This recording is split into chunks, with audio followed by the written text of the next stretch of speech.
Assalamu alaikum wa rahmatullahi wa barakatuh. Once again, my dear brothers and sisters.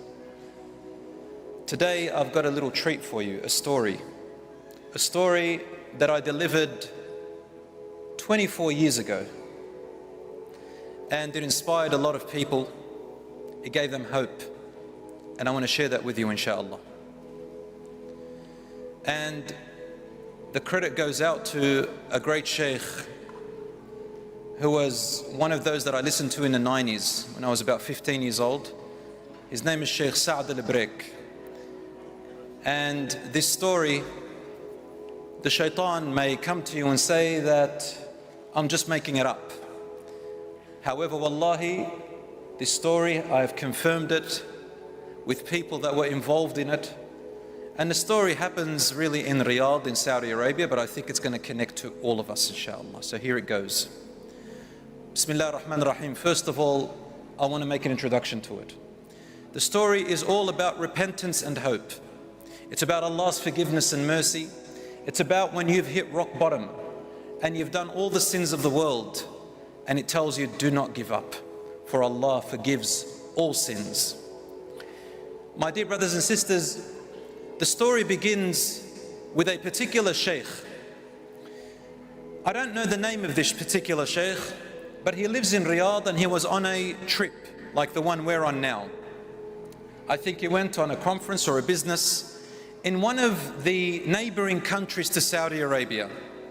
Till today, I don't know which one it is, but apparently it had a place there where it was set up for the Western people to come in to enjoy their alcohol and all the other stuff, as you know. So the sheikh, he says, I had some business to do there. And then after I finished my business, I managed to finish a day before my flight. And then I was extremely tired and exhausted. So I went looking for a place to stay. I didn't know this city. I didn't know what it was like. And I entered a hotel to hire a room.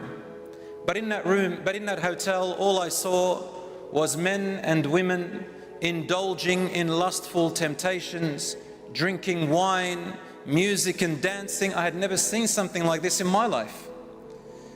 And one person who was in there happened to be a Muslim expatriate who was working there. And when he saw me, he said, "Ya sheikh, please, this is not a place for you.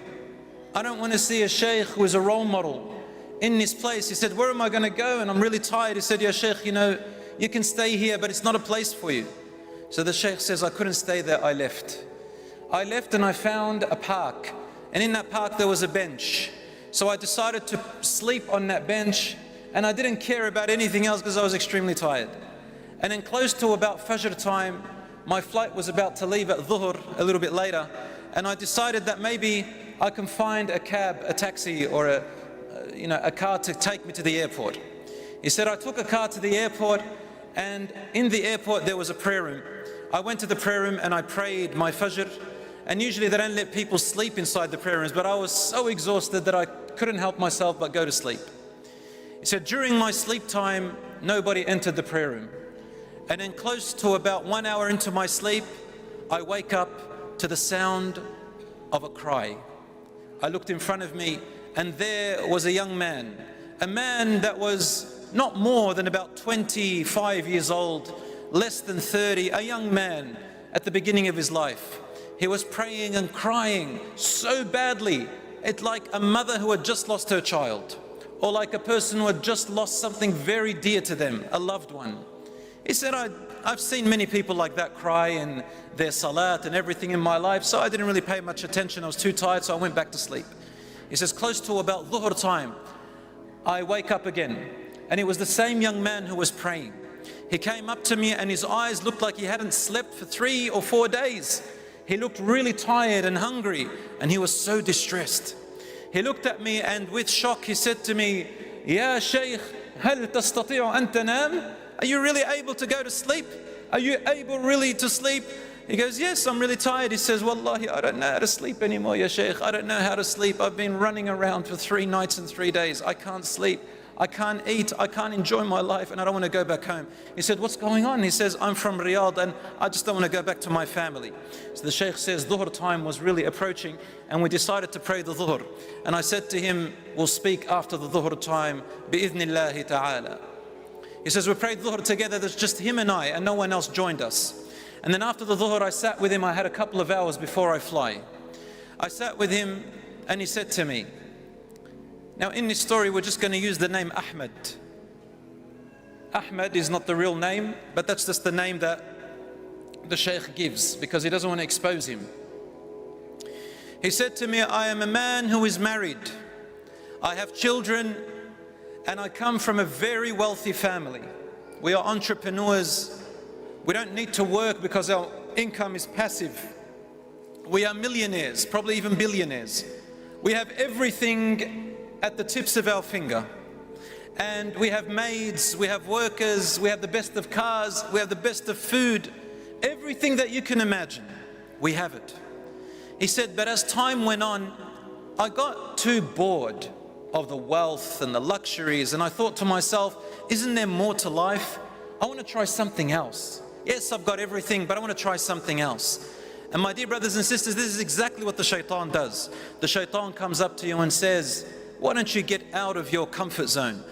Nothing wrong with that. But then the shaitan says to you, why don't you try something you have never done before? You know how Islam says this is haram and that's haram. Why don't you try something haram for a change? Just have a little taste of it. You don't have to do something big, just do something small. You know, hang around with some of the boys, some of the girls who just probably do something that's a little bit haram, but not too haram. You're not doing anything. Just hang around with them, have a laugh, just have a kickback, you know, just enjoy, and then come back and you're okay.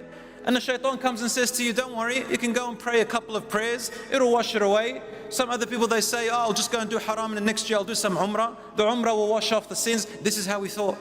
He goes, so ya shaykh, the shaitan came to me and I thought, I want to get out and do something I've never done before. A little bit of haram, just, you know, little minor sins here and there. He goes, but I couldn't do it because my family was all around me. Everybody knows me. I can't do things where people see me. I've got to, you know, be away from everyone. If I'm going to do any haram, I've got to do it in a way where no one's going to judge me.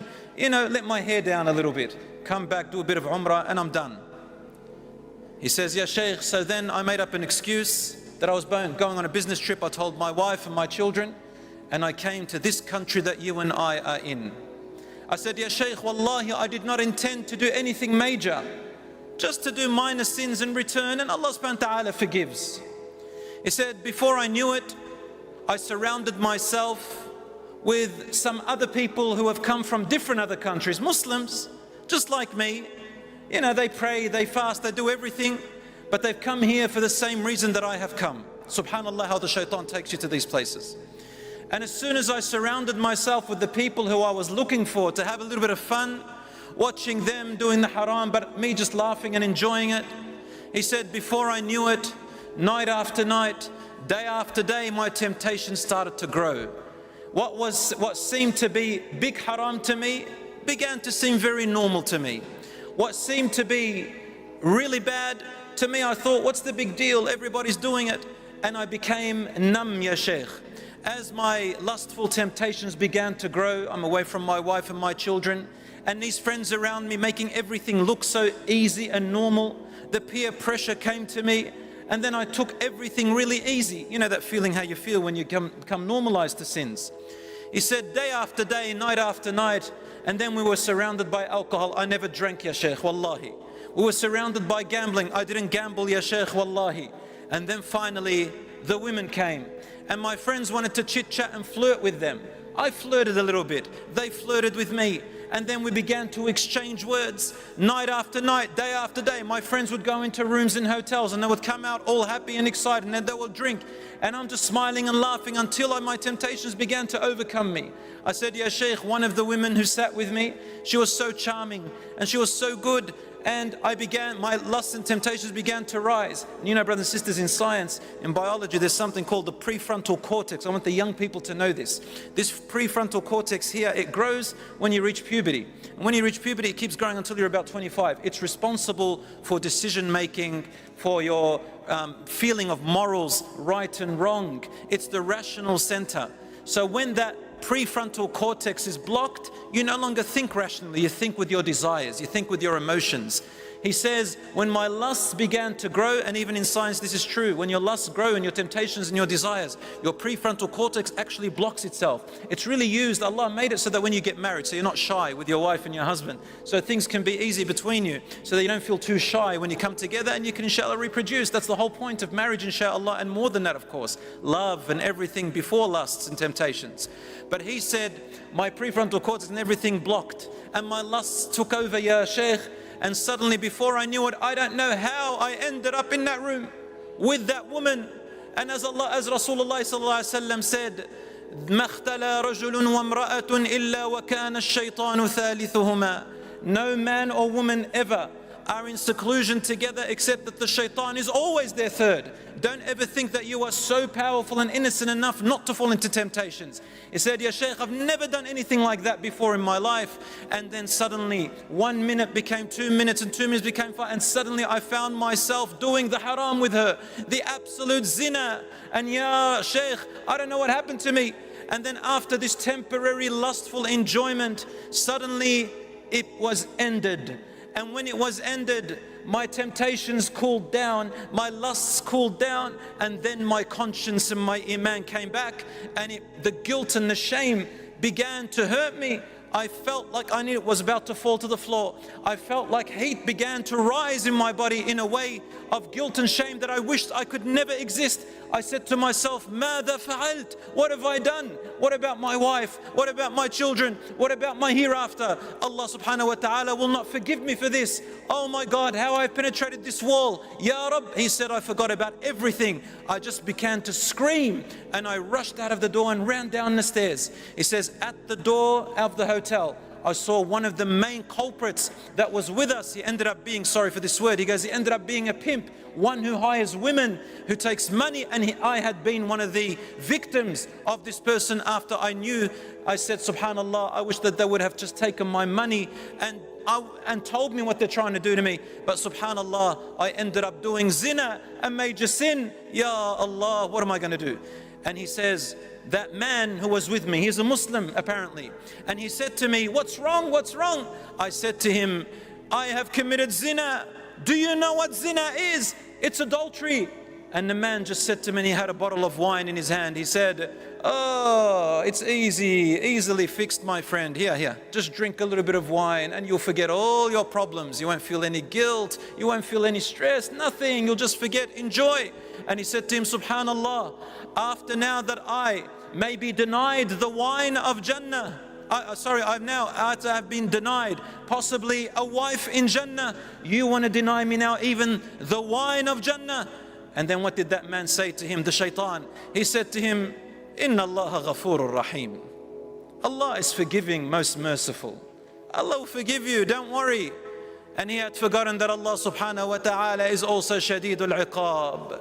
He is also severe in his punishment at the same time, my brothers and sisters. He has prepared for the criminals a fire, that on the day of judgment 70,000 ropes around it. On every chain there are 70,000 angels. If one of them lets go, the fire will eat everyone. It has a terrible roar. He had forgotten that Allah is also Shadidul Iqab. I said to him, the person who was speaking, Ahmed, he said, I pushed him off me and I said, leave me alone. Leave me alone, you've done too much damage. He said, I went out of the hotel, Ya Sheikh, I don't know where I was going. I kept roaming the nights like a homeless person, crying, I can't eat, sleeping in different corners, looking through garbage bags like a homeless person because I don't deserve to be in this world. I became lower than any person, Ya Sheikh. I don't deserve any forgiveness from Allah. The Shaykh looks at him. He goes, I didn't know what to say to him. I said to him, the best verse that I can think of in the Quran. I don't want the guy to hurt himself. There's still hope, inshallah. He goes, I just recited, قُلْ يَا عِبَادِيَ الَّذِينَ أَسْرَفُوا عَلَىٰ أَنفُسِهِمْ لَا تَقْنَطُوا مِنْ رَحْمَةِ اللَّهِ إِنَّ اللَّهَ يَغْفِرُ الذُّنُوبَ جَمِيعًا إِنَّهُ هُوَ الْغَفُورُ الرَّحِيمُ. Say, O Muhammad, to my slaves who have overburdened themselves with guilt and regret, do not despair from the mercy and forgiveness of Allah. Allah forgives all sins. He is the most forgiver, the most merciful. The young Ahmed looked at the sheikh and he said, "Ya sheikh, that is true, Allah will forgive everyone but me. I don't deserve to be forgiven.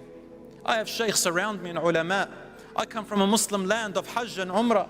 I'm married, I have children, I have wealth. I know what's halal and haram and I fell into it. I don't deserve to be forgiven, ya sheikh. This is not for me." Suddenly the announcement for his flight was heard and the sheikh said I had to go. I took his contact and I went to my plane. And in the back of my head I thought, you know, I've seen this before, maybe 2 weeks, 3 weeks, he'll forget about his problem and move on in his life.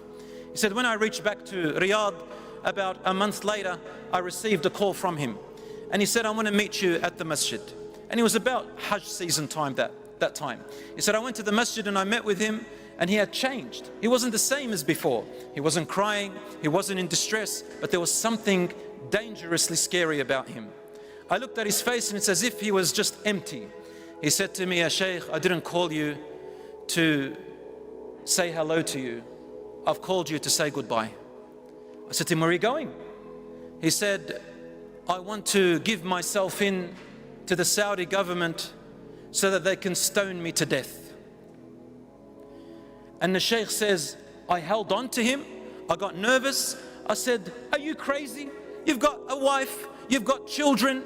Allah subhanahu wa ta'ala doesn't tell you you have to go and do that. Repent to Allah. There's many ways. Allah is Ghafoor. You don't have to kill yourself.' He says, 'Oh, my wife and my children will not save me from Allah's punishment, and I want to be saved from His punishment.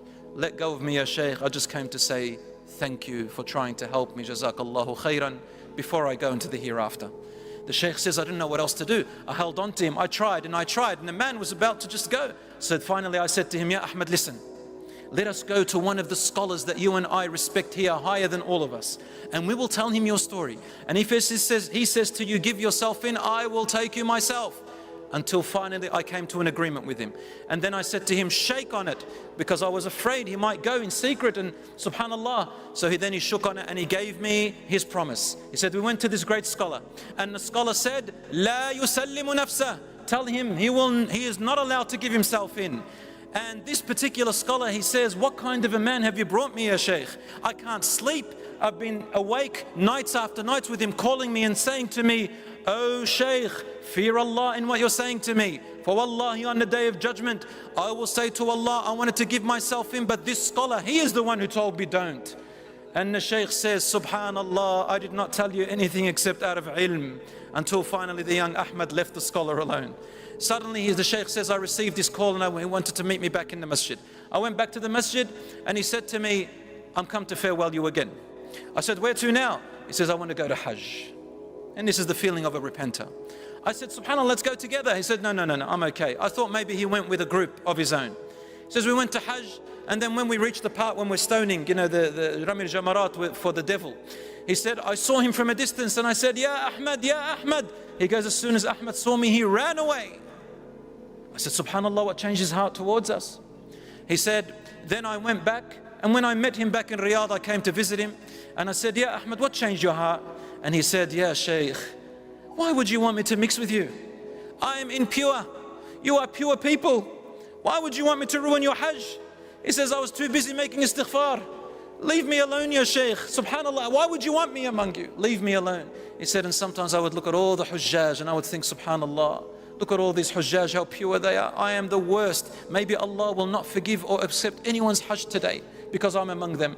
And sometimes I would think, maybe Allah will forgive me because of all these pure souls around me. Subhanallah.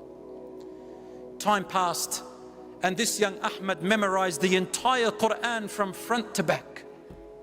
Then he began to fast one day on and one day off. Every day he is in the masjid, 5 daily salat. Whenever you saw him, he was either praying or donating or reciting the Quran or making dhikr or tending to his family. He was never as happy as he ever was, never himself. Monitoring every step and every second he takes before he meets Allah subhanahu wa ta'ala. Years passed, and then one day, I'll just cut the story a little bit short inshallah for time's sake. He said one day, we were visiting, a scholar from Medina was visiting us, and he was giving us a talk about a man of a companion named Rabi' ibn Khuzaym. He said the story about Rabi' ibn Khuzaym in the time of the Prophet, or just after him, the people of Kuffar, they wanted to ruin every young person who was an influence. And this young man was an influence to young people in a good way. So they said, how can we ruin him so that he's not influencing the young people towards Islam? And they said, let's send him a beautiful woman, we'll pay her. And we came up to her, to the most beautiful and popular woman in this town. And we said to her, we will give you 100 dinars for Rabi' ibn Khuzaym to give you one kiss. Just one kiss, we want to delude him. She said, for 100 dinars, I'll get him to do more than that. So she went and met with Rabi' ibn Khuzaym as he was coming out of Maghrib Salat. And as soon as she saw him and she displayed himself to him, he looked away and screamed in her face, saying, what would you look like if you were in your grave for about an hour? All this beauty that you look at, what would you look like in the next day? What would you say to Allah when you say, oh Allah, you created my beauty and I used it in haram? And she was a Muslim. The story goes that she was so affected by what he said that she began to cry, ran away and repented to Allah until she was called Abidatul Kufa in Iraq. She was from Kufa. They called her the worshipping woman of Kufa because of Rabi' ibn Khuzaym. As the sheikh was telling this story, and the sheikh was telling us the story, he says, I was sitting there, suddenly we heard a man get up and he screamed. He ran out of the masjid crawling out. Rabi' ibn Khuzaym returns her and I go to her to commit zina. We realized that it was Ahmed. He said, had I known that he was there, I would have told the alim not to talk this story. As time went past, I didn't see Ahmed. And then he said, one day I met a great scholar who was visiting us, even greater than the other one. And he was talking to us and I thought maybe I can ask this sheikh, this great scholar, finally once and for all to find me a solution for this young man Ahmed. He can't keep walking like this in life with such despair. This is not what Allah said. So the great scholar, he said to him, Sheikh, there is a simple verse in the Quran. You can go and say it to him. He said, which verse? He said, don't you remember in Surah Al-Furqan? Allah says, وَالَّذِينَ لَا يَدْعُونَ مَعَ اللَّهِ إِلَهًا آخَرَ. Those who do not call upon Allah with partners, don't make partners with Allah. وَلَا يَقْتُلُونَ النَّفْسَ الَّتِي حَرَّمَ اللَّهُ. And do not murder a soul that they have no right to murder it unjustly. وَلَا يَزْنُونَ. And those who do not commit adultery and fornication. وَمَنْ يَفْعَلْ ذَلِكَ يَلْقَى أَثَامًا. Whoever does any of these acts will surely meet a terrible chastisement and wrath. وَيَخْلُدْ يُضَاعَفْ لَهُ الْعَذَابِ. Their punishment will be multiplied. وَيَخْلُدْ فِيهِ مُهَانًا. And they'll be placed in hellfire humiliated and belittled. إِلَّا مَنْ تَابَ. Except he who repents. وَآمَنْ. And renews their faith. وَعَمِلَ عَمَلًا صَالِحًا. And starts to do good deeds to wipe off the bad deeds. فَأُولَٰئِكَ يُبَدِّلُ اللَّهُ سَيِّئَاتِهِمْ حَسَنَاتٍ. For these types of people, Allah will exchange their past sins into good deeds. وَكَانَ اللَّهُ غَفُورًا رَحِيمًا. And your Lord is ever so forgiving, most merciful. He said, I couldn't wait to go to Ahmed to give him this verse. It's the best thing I've ever heard. Why couldn't I have noticed it? He said, I went to the masjid and I found Ahmed reclining on the steps of the minbar as he always does every Maghrib. And it was after Asr. He goes, I entered and there was no one in the masjid. He said, I couldn't hold myself. I entered and opened it and I said, Ya Ahmed, Ya Ahmed. He looked at me and I couldn't hold myself. I said, وَرَتَّلْتُهَا عَلَيْهِ تَرْتِيلًا. I began to sing it. I began to recite it melodiously. I said, وَالَّذِينَ لَا يَدْعُونَ مَعَ اللَّهِ إِلَهًا آخَرَ وَلَا يَقْتُلُونَ النَّفْسَ الَّتِي حَرَّمَ اللَّهُ إِلَّا بِالْحَقِّ وَلَا يَزْنُونَ. He goes, when I reach the part where it says, يُضَاعَفْ لَهُ الْعَذَابِ, their punishment will be multiplied. He says, I looked at him as if I had stabbed him with a dagger. He goes, I continued, إِلَّا مَن تَابَ وآمن وعمل عملا صالحا فأولئك يبدل الله سيئاتهم حسنات وكان الله غفورا رحيما. He says, when I finished the ayah, Ahmed jumped up. He ran to me, began to hug me. He kissed me on my forehead. He began to cry. He began to smile. And he says, Ya Shaykh, Wallahi, I have memorized the entire Quran. And today, Wallahi, it is as if I am reading it for the first time in my life. How could I have not seen this verse? Maybe Allah subhanahu wa ta'ala left it for him to raise his level in Jannah, Allahu A'lam. That evening, that Maghrib, the Imam of the Masjid was away and they put Ahmed to pray Imam. He goes, he recited Al-Fatiha. And then as he was about to recite a short surah, which surah does he choose? وَالَّذِينَ لَا يَدْعُونَ مَعَ اللَّهِ إِلَهًا آخَرَ. He says when he reached the part, إِلَّا مَنْ تَابَ, except he who repents, he burst into tears. He couldn't finish, so he went into ruku' and sujood, and he went up to the second rak'ah. He recited al-Fatiha and tried again. وَالَّذِينَ لَا يَدْعُونَ. And when he reached إِلَّا مَنْ تَابَ وَآمَنَ, he couldn't contain himself. He fell down to sujood, and he could never finish the verse every time he got to it. He said, months passed, and it was Ramadan, and suddenly I received a call from his father, the father of Ahmed. He said, please come quickly. I went to visit him, and I knocked on his big door, his palace. And as soon as the father saw me, he burst into tears and began to hug me. I didn't know what was wrong. He said, your brother, your dear friend Ahmed, he gives you his salams, and he went back to Allah last night. I said to him, subhanallah, I didn't know whether to cry for my friend or for his father. He goes, I went in, and it was the janazah, and they had brought the body to the family to farewell the body. He goes, I went inside, and the cover sheet was on his face. I took the sheet off Ahmad's face as his dead body lay there, and I saw a face. I saw a face that was glittering with shining with light. I saw a face that did not leave this world but had gone to Jannah, inshaAllah. I made dua for him and kissed him on his forehead, covered his face, and I sat with his father and said, tell me what happened. He said he had been going through some sickness which he didn't tell you about. And it was Ramadan. He said, last night before Maghrib we were praying together, and I said to him, son, come and make iftar with us. I said, Dad, I feel like staying at the masjid a little bit longer today. I feel something special. Please leave me for another few minutes. So I left him there. And after iftar, he didn't arrive. So I sent his little brother to go and see him. He was about 10 years old. And the little brother returned back crying, Ya abati, akhi Ahmadu la yukallimuni. Dad, Ahmad is not talking. I went to the masjid and I found him reclining on the footsteps of the mimbar, as he always does, and he was barely breathing. I rushed to him with the Quran in his hands, and I lifted his head onto my shoulders. The father says, I looked, and he was trying to say something to me. I came closer and closer because he couldn't make his voice out very well. As he was dying, I knew he was dying, subhanAllah, we called the ambulance. As he was dying, he said, give my salams to the sheikh. Give my salams to the sheikh. And that's why I called you, ya sheikh, to deliver the amana. He goes, and then suddenly while he was in my arms, his voice changed completely, and he came out as clear as the beautiful stars.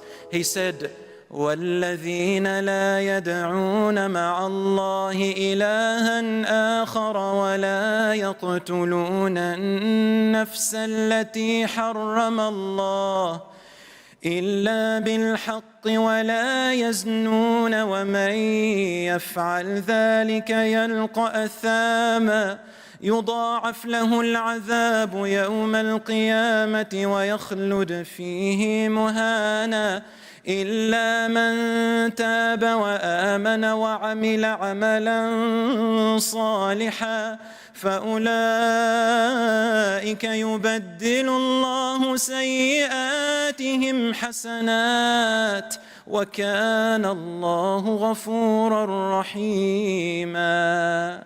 He finished the entire ayah, and then his soul escaped from his body.